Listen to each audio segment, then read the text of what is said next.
All right, welcome back to the rant. We want to chat about OU's visit. The third time in Bob Stoops' era, by the way, that OU has come to Tulsa to play. Now, Bob Stoops, I thought it was interesting on Monday when he said, you know, we like this series. When asked what business does OU have in coming here, or what do you get out of playing TU?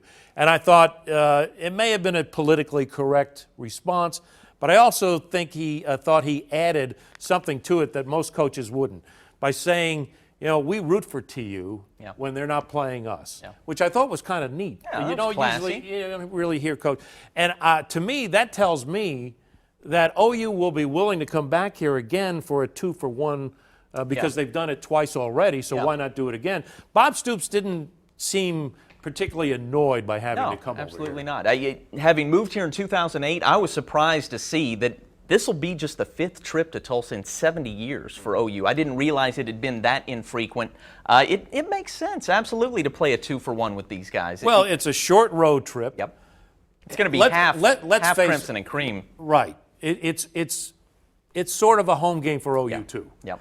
They recruit a lot here in Tulsa. Sure. And 11 guys on the team right now. From how the excited area. is Dominique Alexander, for example, playing in his hometown? Now he's going to be playing against his brother as well, which I think is kind of a neat story. I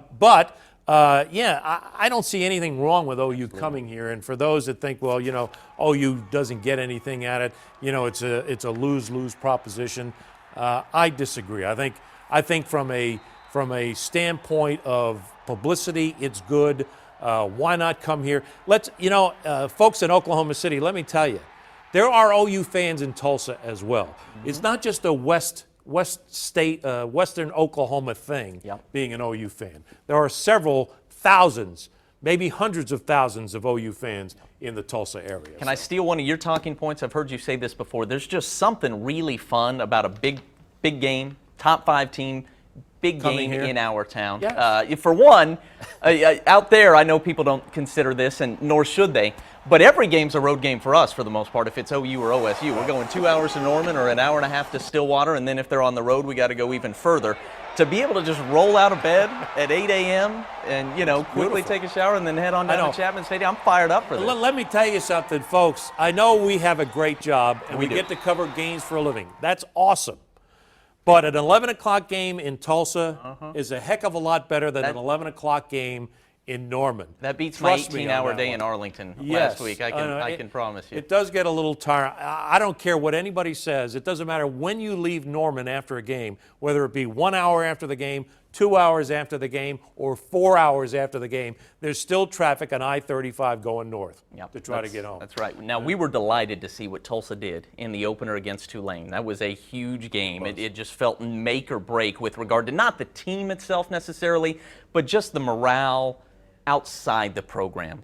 For the Golden Hurricane fans that are out there, it just felt like 0-1 and a loss to Tulane would have been absolutely brutal. We liked what we saw. How much of that can translate against the Sooners, you think? Not a whole lot. We're being honest. He's ranting. Listen. Do they cover the spread, 25? Does OU cover that spread, you think? Yes, I do. But I still think TU has a chance to finish 6-6, or maybe 7-5. I think OU puts, they keep it on the ground a lot, kind of run that wishbone. They don't want to get Trevor hurt. He's going to be handing off a lot. I think it'll be right around that 25 spread. All right, I'm looking up, and the second half is about ready to start. Be with us each Sunday during the NBC Channel 2 NFL game. We will be here ranting on more stuff. Whatever the topic is, Cayden and I will be ranting about it on KJRH.com. And we'll be taking questions on Twitter. Hashtag it MySportsRant. Hashtag MySportsRant. Hit us up on Twitter. We'll take some of your questions in the second segment. All right, have a good second half, everybody.